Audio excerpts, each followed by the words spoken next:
Alemania, 1483. Tiempo de desolación y enfermedades.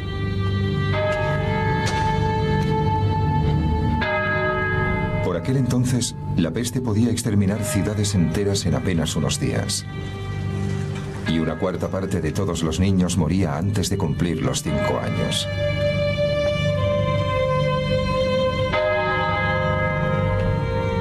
En aquel mundo había un gran consuelo. La Iglesia y su paraíso prometido.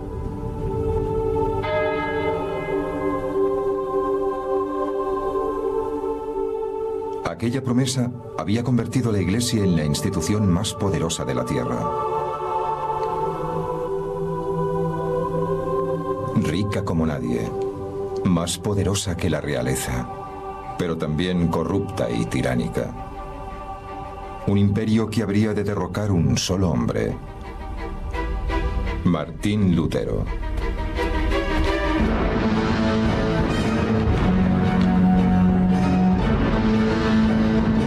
Esta es la historia de un hombre que pasó rápidamente de la devoción a la rebelión, de una búsqueda que encendería los ánimos en Europa, propagando la revolución en las naciones, y desencadenando un grito de libertad cuyo eco alcanzaría el mundo moderno.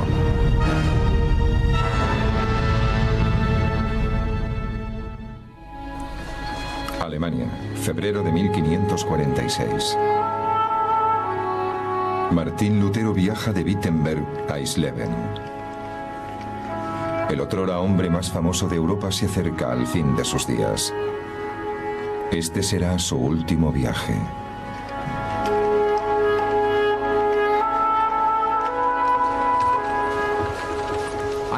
Creo que es imposible escribir la historia de la cultura occidental moderna sin hablar de Lutero y de que hay que luchar por aquello en lo que uno cree. O de la idea de que todos somos preciosos a los ojos de Dios. Estas son cosas que damos por sentadas, pero por las que Lutero tuvo que luchar. A Lutero hay que situarlo junto a los grandes emancipadores de la historia de la humanidad, por su defensa del individuo, por su coraje y por estar dispuesto a morir por sus creencias. Se enfrentó a la Iglesia Católica, una institución inmensa e inmutable, y le dijo: esto no está bien, hagamos las cosas bien. Este es uno de esos pocos casos en los que un individuo se enfrenta literalmente a la potencia más uniformadora del mundo para decirle: no pienso echarme atrás.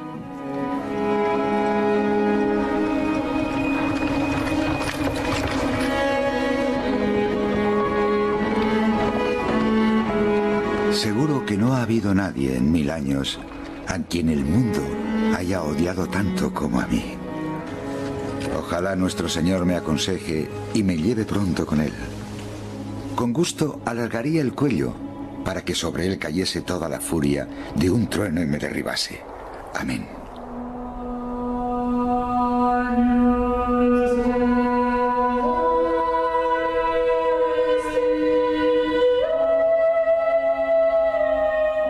Martín Lutero, el hombre que un día pondría en entredicho la supremacía de la Iglesia Católica, fue un hombre de origen muy humilde.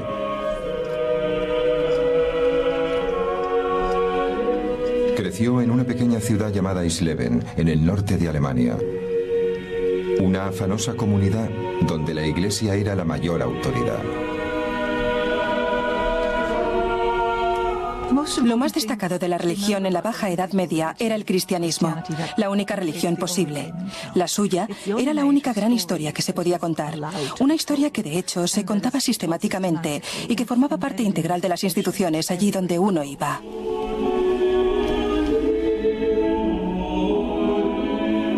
Cuando Lutero era un niño, la Iglesia era el centro de su mundo. Sus parroquias, monasterios y conventos estaban diseminados por todo un imperio que se extendía desde la zona más occidental de Irlanda hasta la más meridional de Sicilia. El poder de la Iglesia residía en el gran consuelo que prometía. Si acatabas sus normas y practicabas sus ritos, podías escapar a los horrores de este mundo y encontrar la felicidad eterna en el cielo.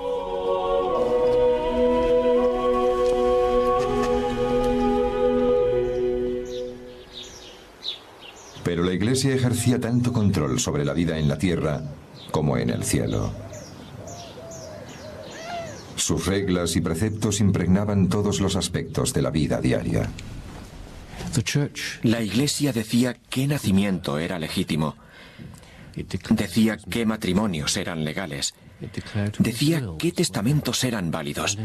Y en este sentido se inmiscuyó, junto a su sistema legal, en las vidas de la gente de a pie de todos los lugares, no solo en la de sus propios miembros, sino en las del resto de la comunidad.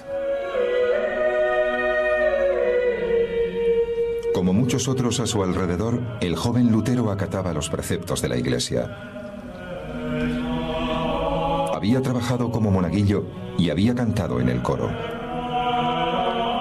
Hasta aquí, una imagen de paz y armonía. Mi vida en casa solo parece haber causado dolor y angustia.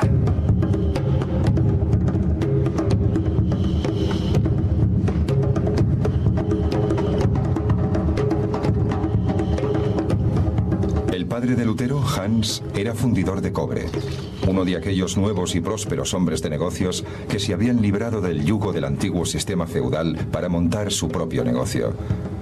Hans tenía unos planes muy ambiciosos para su hijo. Estaba decidido a que remontase más peldaños en la escala social, convirtiéndole en abogado. Pero Lutero no vivía en un hogar feliz. Lutero nos facilita muchos recuerdos de su infancia y sus rememoraciones no son del todo positivas. Recuerda la frustración que sentía, cómo su padre le castigaba por sus fracasos o por su desobediencia, y creo que la impresión que da es la de alguien con muy baja autoestima, alguien que cree que no va a estar a la altura de lo que los demás esperan de él. Hans Lutero juzgaba con dureza a su hijo. En una ocasión, mi padre me azotó tan fuerte que me escapé. Le odié hasta que finalmente logró recuperar mi afecto. Y por lo visto, la madre de Lutero no era mucho más comprensiva.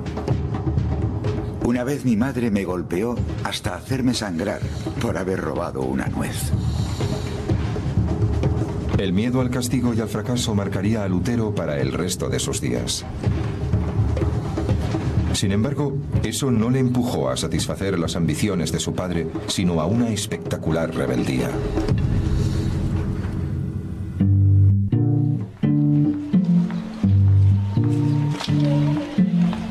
En un principio, Lutero siguió el camino que habían trazado para él. Su padre le envió a las mejores escuelas de la región y a los 18 años empezó a ir a la Universidad de Erfurt. Comparada con la ciudad natal de Lutero, Erfurt era una animada metrópolis. Tenía todo lo que podía necesitar un joven estudiante, innumerables bares y tabernas. Y en una época en la que no había agua potable, el vino y la cerveza eran bebidas de primera necesidad. La ciudad incluso contaba con un burdel municipal regido por el ayuntamiento. Pero Erfurt también era única en aspectos de mayor calado. No era un gran centro industrial ni político, pero sí era un gran centro eclesiástico, y en él abundaban las actividades de la Iglesia. Se calcula que allí había 14 órdenes religiosas distintas representadas en una sola, así como 25 parroquias. De hecho, por aquel entonces se decía que Erfurt era la Roma de Turingia, la Roma de aquella región de Sajonia, debido a la alta concentración de talentos eclesiásticos.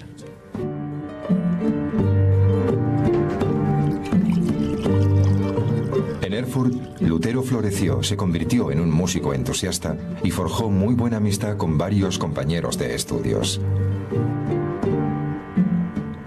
Lutero se fue a los 14 o 15 años a estudiar lejos de su familia y se encontró con unos amigos muy pero que muy absorbentes. Los lazos entre aquellos jóvenes podían ser muy fuertes. Eran unos lazos muy estrechos que hacían que se sintiesen miembros de una misma familia. En aquel punto de su vida los amigos se convirtieron en todo lo que tenía. Lutero estudió con ahínco. Se licenció en artes y obtuvo una maestría. Lo único que le quedaba para ser todo lo que su padre esperaba de él era tomar el último curso de leyes. Pero de pronto, todas las convicciones en la vida de Lutero se vinieron abajo. En el año 1505, la peste azotó a Erfurt.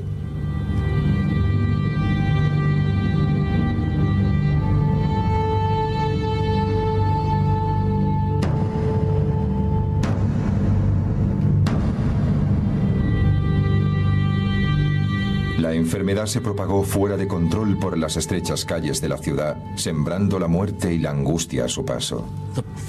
Lo que más temía la gente de la peste era que te cogía por sorpresa. Algunos cayeron, otros se libraron. Algunas ciudades quedaron devastadas, mientras otras muy cercanas no se vieron afectadas. Era algo inexplicable. Por aquel entonces nadie sabía cómo se contraía, nadie sabía por qué se contraía. Lo único que había era una sensación generalizada de que Dios les estaba castigando por sus pecados. Era una terrible y visible muestra de castigo.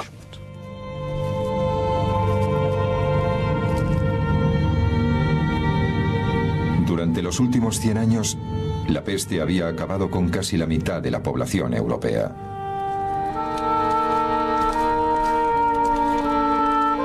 Pero la epidemia atacaba ahora a Lutero directamente.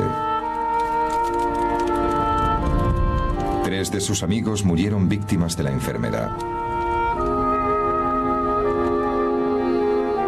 Y aquella visión de la mortalidad del hombre y el miedo a la ira de Dios traería consigo el primer cambio radical en la vida de Lutero.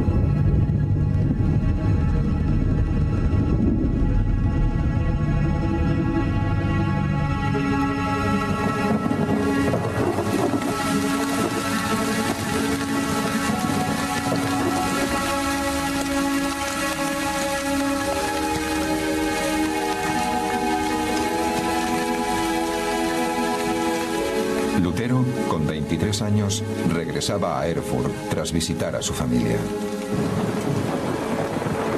Cuando de pronto se vio atrapado en una espectacular tormenta eléctrica.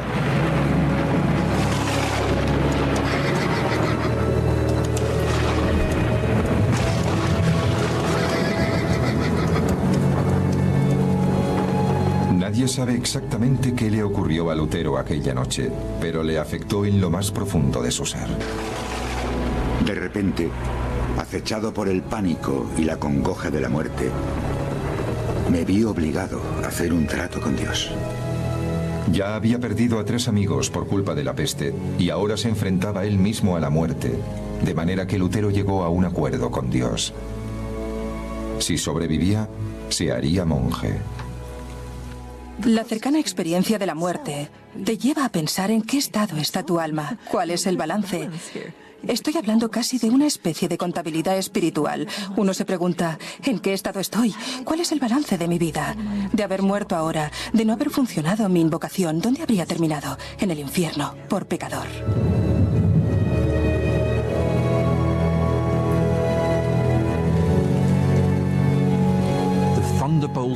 Aquel rayo le señaló 2 caminos.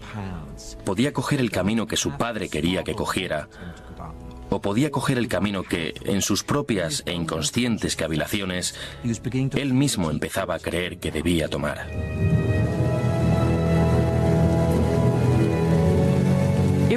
Fue el momento en que tomó las riendas de su propia vida. Dejó de hacer lo que su padre quería que hiciera y a partir de aquel instante se entregó libremente a la vida espiritual y se dedicó a buscar en el universo las respuestas que tanto ansiaba. Obviamente, era una persona de gran sensibilidad espiritual.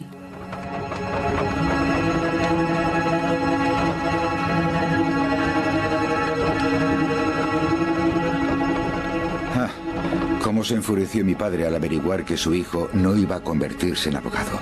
Perdió la razón, se comportó como un loco.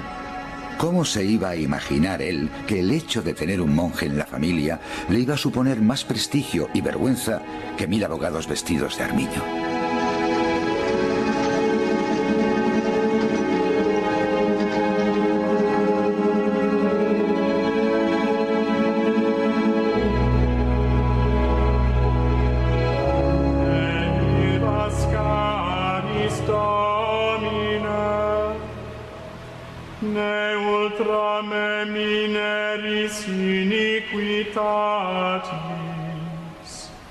Ecce civitas sancti facta est deserta, Zion deserta facta est, Jerusalem desolata est. Los monasterios y conventos de Europa eran una sociedad en sí mismos. Ofrecían a los fieles una vida dedicada a la plegaria, la meditación y la búsqueda de la salvación.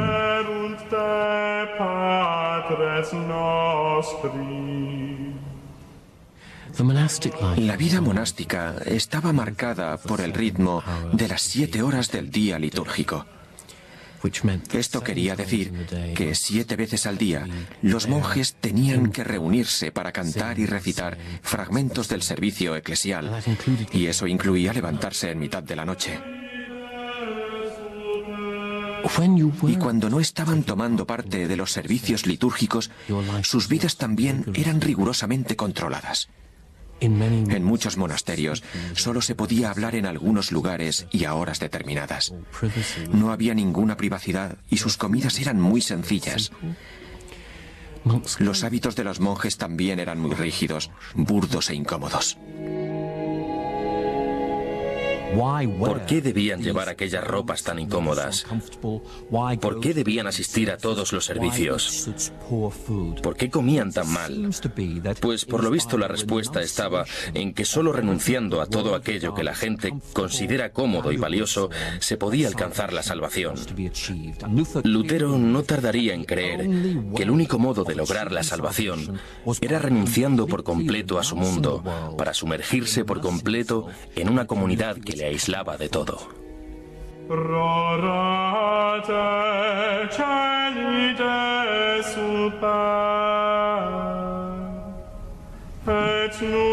Dos semanas después de aquella noche en el bosque, Lutero se unió a una de las órdenes monásticas más severas de Alemania, los monjes agustinos de la estricta observancia. Se cortó el pelo, se vistió con la túnica blanca de los monjes novicios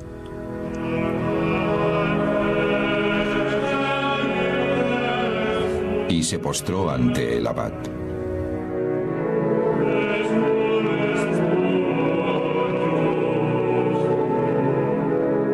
Acababa de ingresar en el mismísimo seno de la Iglesia Católica.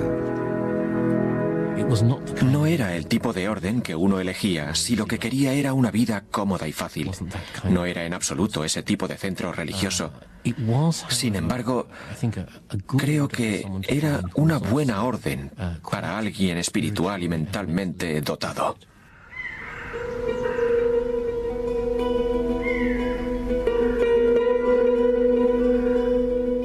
Pero el nuevo hogar de Lutero tenía tanto de negocio como de retiro espiritual. El abad dirigía un próspero negocio de tintado de prendas. Los monjes tenían una destilería donde preparaban una cerveza bastante popular. Y encima, el monasterio era propietario de toda una serie de tierras en el vecindario, cuyas rentas y diezmos le proporcionaban unos ingresos sustanciosos. Todo esto quedaba minuciosamente registrado en los dilatados libros de cuentas del monasterio.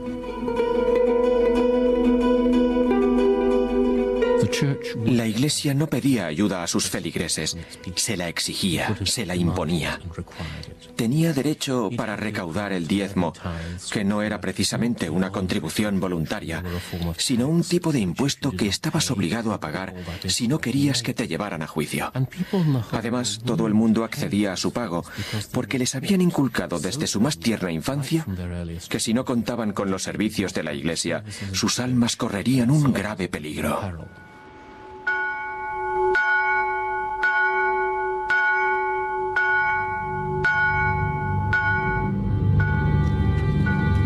Estos abusos de la Iglesia terminarían por ofender y disgustar a Lutero.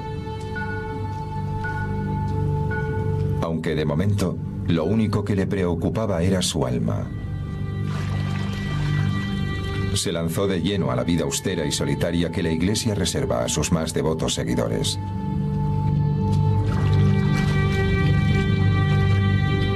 No tardó en pasar del hábito blanco de los novicios al negro de los monjes consumados. Aquella era la única ropa que ahora poseía. No estaba allí para divertirse o para burlarse de la institución, ni tampoco para pasar el rato. Aquella vida suponía, por citar algunos ejemplos, suponía ayuno recurrente, realmente suponía una negación constante de todo lo físico. La estricta rutina de estudio y plegaria de los monjes iba acompañada de un régimen de persecución de lo carnal. Alentaban a los iniciados a dormir sin sábanas ni mantas e incluso a fustigarse.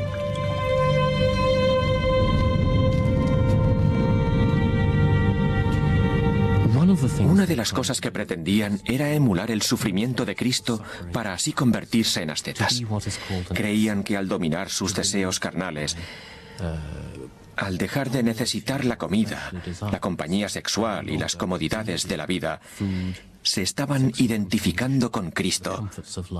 Creían que así luchaban contra las fuerzas del mal en su interior, que así combatían sus más bajos instintos. Lutero se sometió a aquel régimen con fervor, durmiendo sobre la nieve, sin mantas, hasta que sus compañeros le arrastraban medio muerto hasta el interior del convento. Años más tarde, se quejaría de que aquellos años en el monasterio arruinaron para siempre su salud.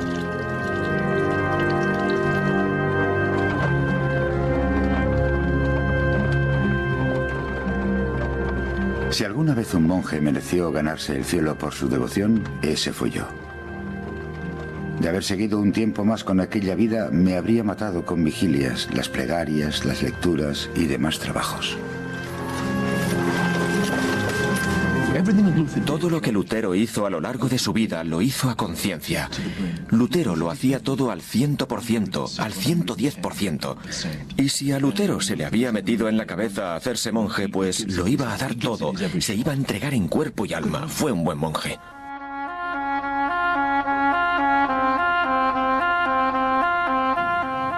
Pero la devoción de Lutero excedió con creces las expectativas de los demás monjes.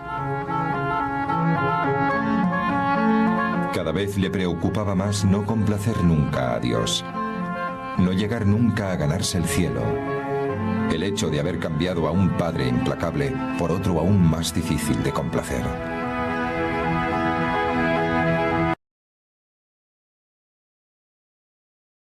Cada vez mayor de impotencia. Creía que nunca lograría salvarse.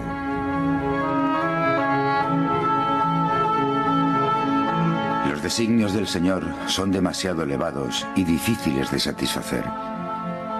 Y esto lo demuestran no solo los textos divinos, sino mi propia experiencia y sentir.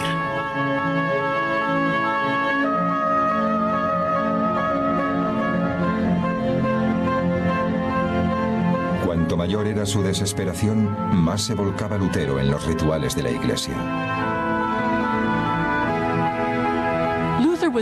Lutero se diferenciaba de otros monjes en que realmente le preocupaba reconciliarse con el Padre Celestial y hacer todo aquello que Dios esperaba de él.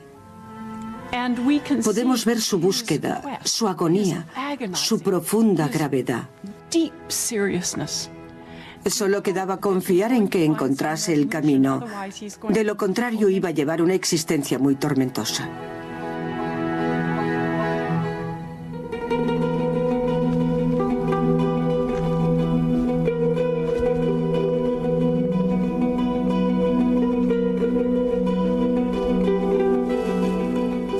Durante 5 años, Lutero trabajó sin descanso.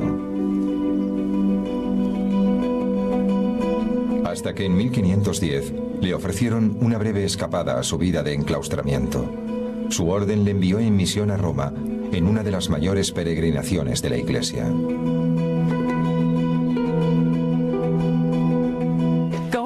El viaje a Roma era una peregrinación muy especial, ya que era la capital de la Iglesia Católica Romana y desde una perspectiva occidental, la capital del cristianismo.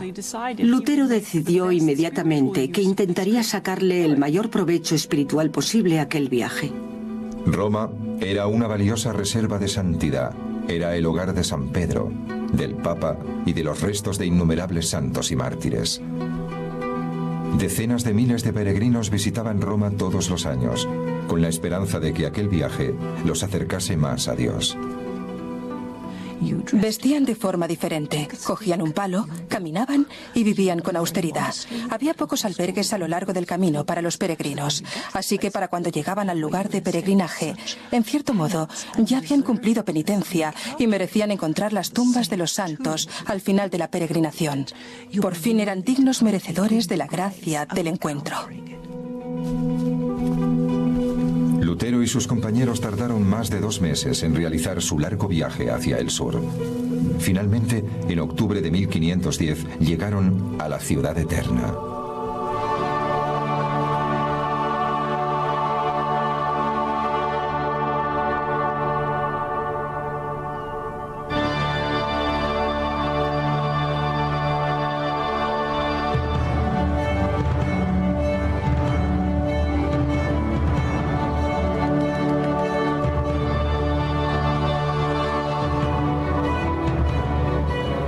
Lutero llegó a Roma cuando el Renacimiento se encontraba en su mayor apogeo. Miguel Ángel estaba pintando los techos de la Capilla Sixtina. Rafael estaba volcado en la decoración de las dependencias privadas del Papa. Para el joven monje, aquella ciudad fue toda una revelación. Lutero era un chico del norte, muy provinciano. Para entonces, había vivido solamente en 3 ciudades durante toda su vida, así que no había visto gran cosa, y llegar allí y ver los séquitos de los cardenales, los grandes palacios, y encontrar un clima completamente distinto, comidas distintas, olores distintos, debió de extrañarle enormemente.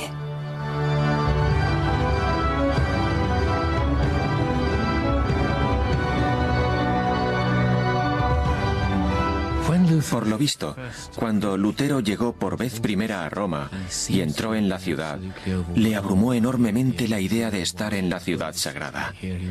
Ahí estaba, en presencia de tantos mártires, en el mismo centro de la iglesia. Estaba tan deslumbrado que el brillo tardó poco en desvanecerse, aunque finalmente lo hizo. Entre los palacios y las majestuosas iglesias, Lutero descubrió una institución muy mundana.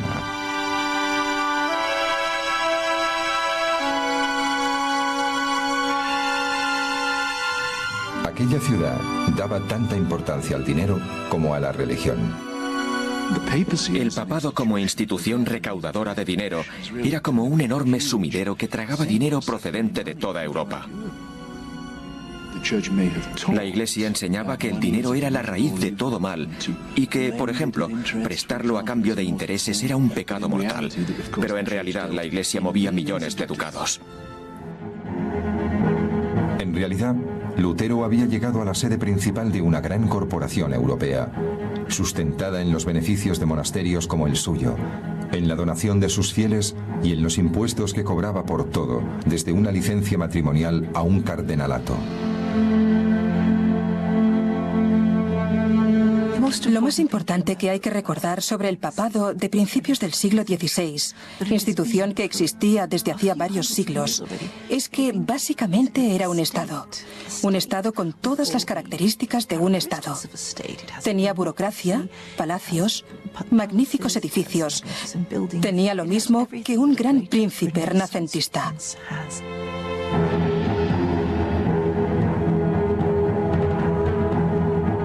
El papado incluso ostentaba poder militar.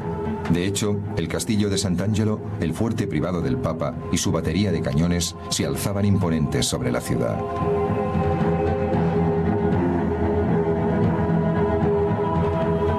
No obstante, el Papa Julio II rara vez estaba ahí. Prefería pasar el tiempo haciendo campaña por Europa, a la cabeza del ejército papal.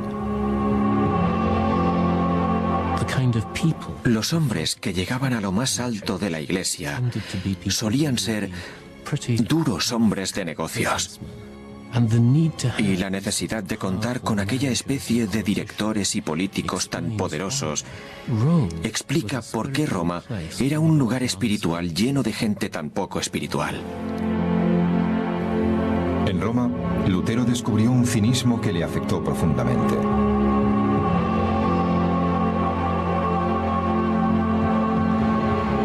Él contaba que en una ocasión, mientras rezaba tímidamente durante el servicio de una de las magníficas iglesias de la ciudad, el cura sentado a su lado le dijo: «Acabe pronto, ¿quiere?».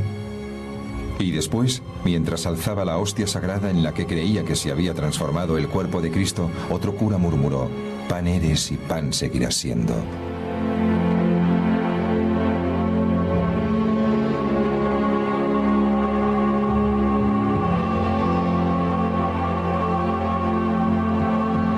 Creo que la decepción que sufrió en Roma debió ser absolutamente devastadora. De repente se encuentra con una situación que él estaba dispuesto a vivir como una experiencia sublimadora.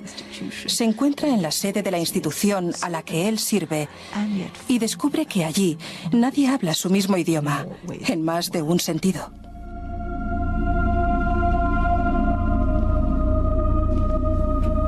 Lutero también descubrió que a la Iglesia le complacía aprovecharse de sus peregrinos.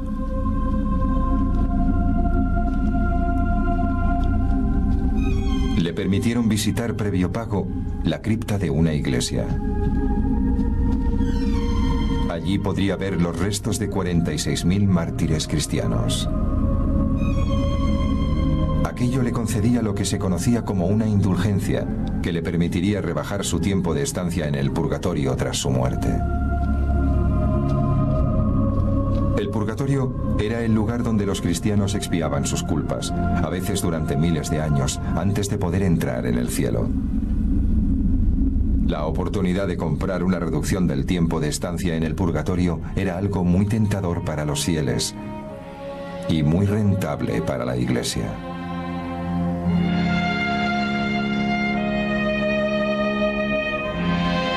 Mientras Lutero iba de un lugar de peregrinaje a otro, desesperado por encontrar la salvación, un miedo cada vez mayor se apoderaba de él. ¿De verdad todo aquello podía acercarle a Dios? Finalmente, Lutero entró en crisis y empezó a cuestionar las enseñanzas de la Iglesia, a la que había entregado su vida. ¿Quién sabe si realmente es así?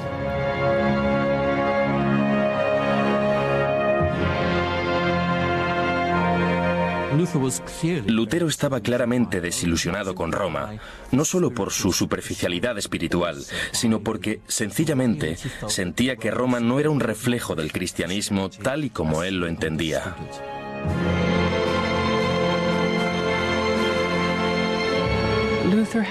Lutero tenía la sensación de que las respuestas se le escapaban. No tenía la sensación de que Dios le quisiese más. Así que debía encontrar las respuestas en otra parte. El viaje de Lutero a Roma solo le había causado desilusión y más dudas. Y ahora, la vida en el monasterio le ofrecía menor consuelo que antes. Desesperado por garantizar su salvación, Lutero se pasaba la vida confesándose. Ponía su alma al desnudo hasta 4 veces al día, a veces durante 6 horas seguidas. El resto del tiempo se lo pasaba cumpliendo penitencia.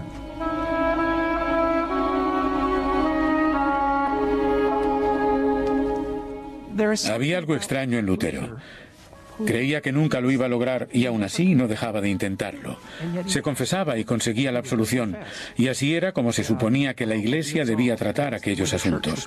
La mayoría de los monjes se habrían contentado con oír: "Estás perdonado". Pero una vocecilla en su interior le decía: "No lo sientes de verdad". Así que tenía que volverse a confesar una y otra vez para volver a ser absuelto, pero la vocecilla le decía: "No, no lo dices de corazón". Así que la vida monacal fue un infierno para él. Ahí estaba él haciendo lo más importante, lo mejor que podía hacer un hombre según la sociedad, y aún así no se sentía mejor.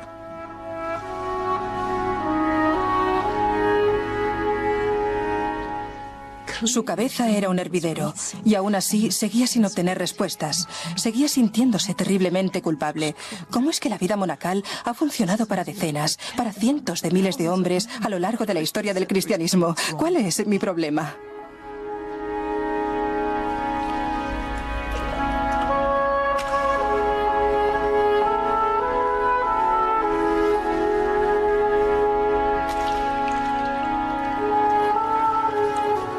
Irreprochable que fuera mi vida monacal, seguía sintiéndome como un pecador con la conciencia llena de culpa. No podía creer que mi trabajo complaciera a Dios. De hecho, odiaba a aquel Dios. Así que me encolerizaba conmigo mismo. Vivía furioso y atormentado.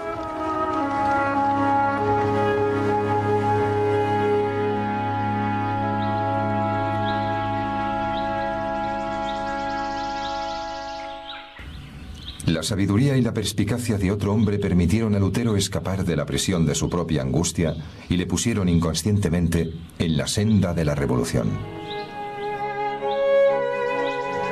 En 1511, su orden le envió a un pequeño monasterio en la ciudad de Wittenberg. Comparada con Erfurt, Wittenberg era muy pequeña. En ella apenas había un par de iglesias y una universidad recién fundada. Allí, el monje Johann von Staupitz acogió a Lutero bajo su ala.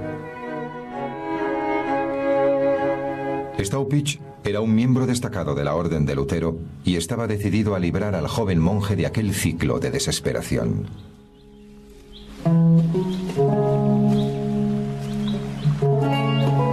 Staupitz informó a Lutero de que había decidido convertirle en profesor de estudios bíblicos de la nueva Universidad de Wittenberg. Así se vería obligado a atender las necesidades espirituales de otros y tendría menos tiempo para torturarse a sí mismo. Lutero le dio hasta 15 motivos por los que no podía aceptar aquella oferta, empezando porque tanto trabajo iba a acabar con él. La abyecta respuesta de Staupitz pasaría a la historia. Me parece muy bien. Dios tiene mucho trabajo para los hombres inteligentes en el cielo. Creo que Staupitz sabía muy bien cómo manejar a Lutero, con una mezcla de lástima, sutil ironía y, sobre todo, reconociendo sus virtudes, reconociendo su brillantez y su capacidad para realizar una carrera académica. Creo que lo que pretendía Staupitz era agotarle de tal manera con la preparación de sus clases que al llegar la oscura noche del alma se desplomase sobre su cama y durmiese como un bebé durante 8 horas seguidas.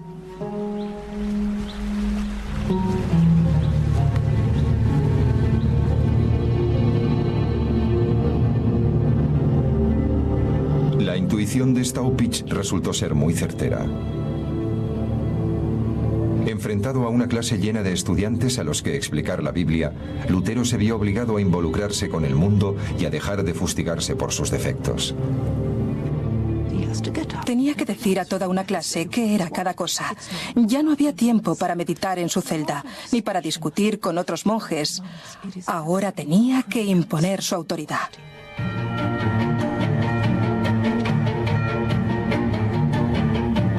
Se volcó en su trabajo y se puso a estudiar no solo el texto latino estándar de la Iglesia, sino también la edición griega y la hebrea.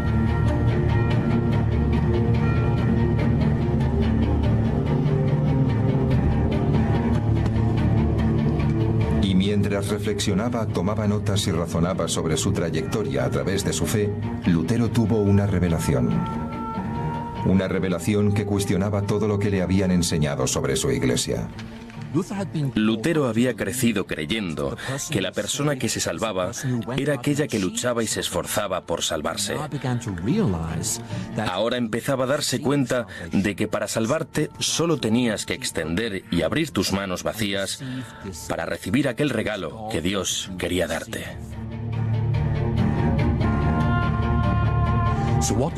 Lo que Lutero estaba diciendo era que no necesitamos la institución de la Iglesia, ni la intercesión de los sacerdotes, ni tampoco las grandes ceremonias papales para ir al cielo.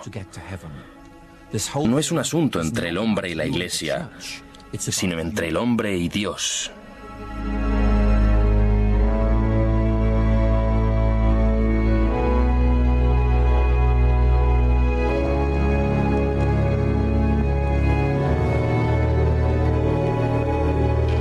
Fue un momento revolucionario. Durante toda su vida, Lutero había creído que solo a través de los rituales de la Iglesia se podía alcanzar la salvación. Pero ahora se daba cuenta de que la salvación era algo que el individuo debía negociar directamente con Dios. No había institución mundana que pudiera creer por ti, expiar tus culpas o interceder entre tú y tu Dios. Sentí que había vuelto a nacer y que las puertas del cielo se abrían para mí.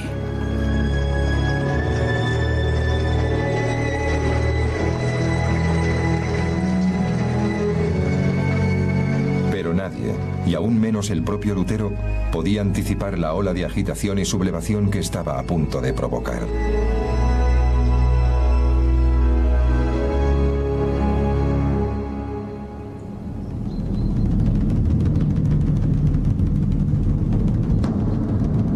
Habían pasado 7 años desde la visita de Lutero a Roma. Y en aquel tiempo el Papa Julio II había muerto. Le había sucedido León X. Y León era un hombre entregado a los placeres carnales.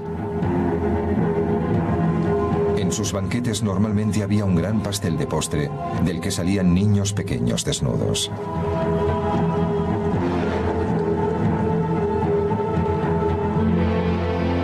En solo 2 años de suntuosas celebraciones y cacerías de jabalíes, León vació las arcas papales.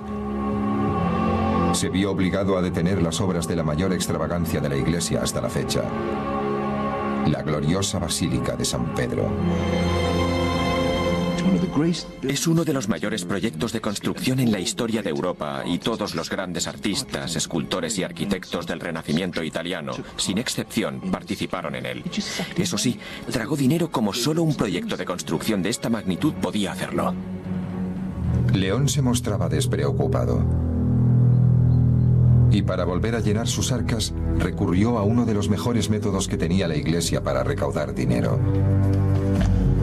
la venta de indulgencias, o lo que es lo mismo, cobrar a los fieles por entrar en el cielo. Las cartas de indulgencia eran pedazos de papel que vendían por un módico precio que, dicho sea de paso, cambiaba según las posibilidades de cada uno y que aseguraban al portador el perdón de sus pecados. Las indulgencias de León tenían una serie de ventajas únicas. Se podían comprar no solo para uno mismo, sino también para los parientes muertos. Y encima, perdonaban una serie de pecados inimaginables. Incluso se decía que, de haber sido posible, habrían absuelto a aquellos que hubiesen mantenido relaciones sexuales con la Virgen María. En definitiva, la salvación a cambio de dinero. La cantidad de dinero que se pretendía recolectar con las indulgencias de 1517 era muy grande. Y estoy hablando de decenas de miles de florines. Eso en dinero moderno serían muchos millones. León preparó detenidamente la emisión de su nueva indulgencia. Contrató los servicios de un fraile dominico llamado Johann Tetzel para su venta. Y eligió muy bien. Tetzel era un publicista maravilloso, especializado en jingles y eslóganes promocionales. Prácticamente inventó el uso de eslógans publicitarios. Decía cosas como: cuando la moneda tintinee en el cofre, del purgatorio salga tu alma dando un bote. Casi puede uno ver el alma llegando de un brinco al cielo desde el purgatorio. León esperó a que sus arcas vacías se llenaran con las donaciones de los fieles.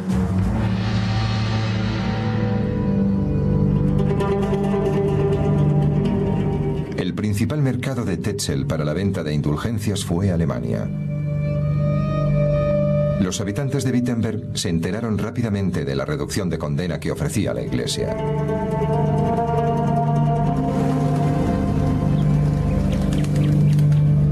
Lutero se encontró con que muchos de sus parroquianos hicieron oídos sordos a sus sermones para salir corriendo a gastar el dinero que tanto les había costado ganar en la mercancía de Tetzel. Pero a Lutero, su momento de revelación le había dejado un mensaje claro y simple. La salvación era un regalo de Dios, un regalo que se recibía a través de la fe. Y eso quería decir que la Iglesia no tenía derecho a vender la redención. Para él aquello fue un asunto pastoral. Sus propios feligreses le decían que como habían comprado una indulgencia, ya no se tenían que volver a confesar con él, ya que estaban seguros de que su alma estaba salvada.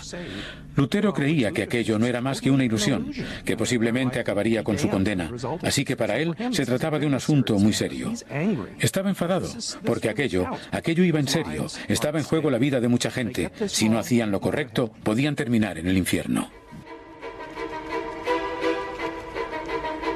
Aquel monje que en otros tiempos había sido el siervo más devoto de la Iglesia, ahora se enfrentaba a la institución a la que había dedicado su vida. La noche del 31 de octubre de 1517, Lutero se sentó y redactó una larga y vehemente lista de críticas. 95 balas o tesis dirigidas al Papa y a su comercio de indulgencias.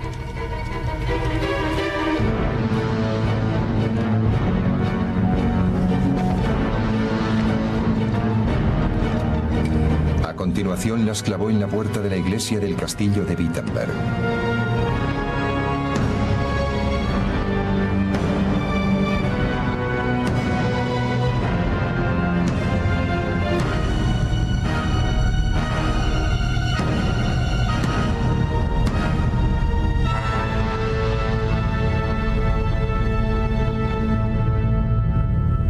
Fue un ataque flagrante al mayor poder del momento.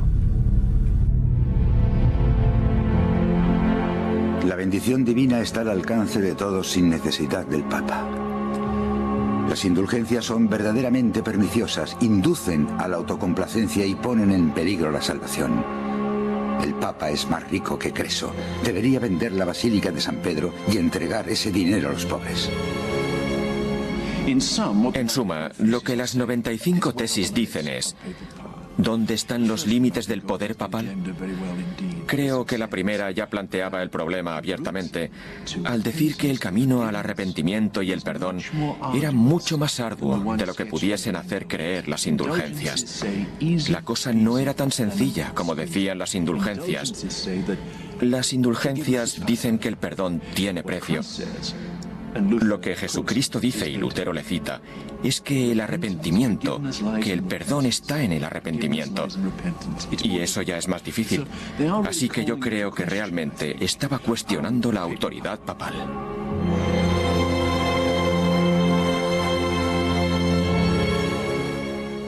Era un asunto de fe. Era necesario sacarlo a la luz. Por eso apelaba a aquellos que se atrevían a defender aquellas prácticas o abusos para que saliesen y demostrasen que estaban en lo cierto. Según él, para abrir el debate solo hacían falta las Sagradas Escrituras. Las Sagradas Escrituras y capacidad de raciocinio. Se cuestionó mucho si la intención de Lutero era causar perjuicio. De hecho, Lo de clavar textos en la puerta de la iglesia para su discusión académica era una práctica habitual. Su finalidad no era la publicación.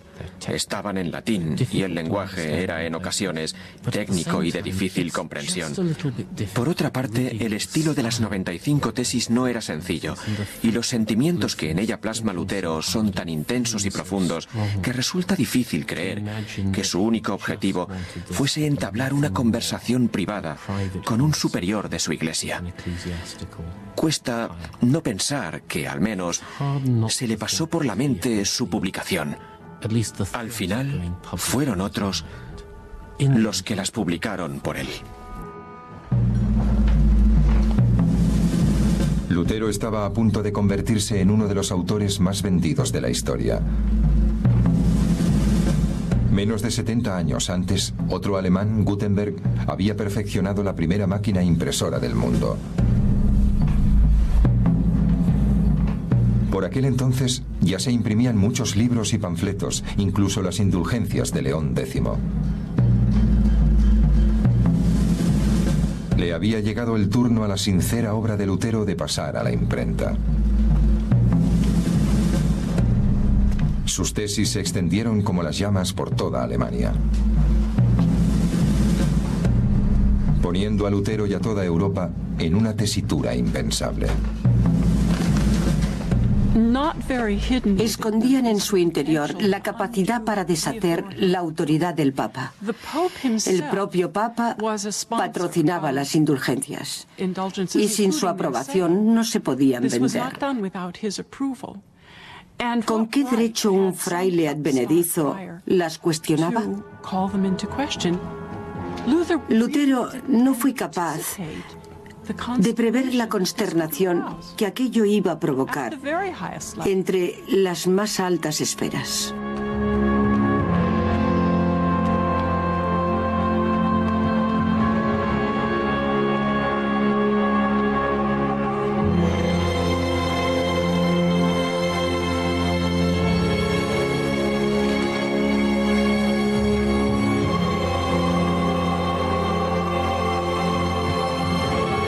Aunque no era gratuito que la Iglesia Católica ostentase el poder desde hacía más de 1000 años. De hecho, tenía un nombre para los hombres como Lutero: herejes. Y la pena por herejía era la muerte.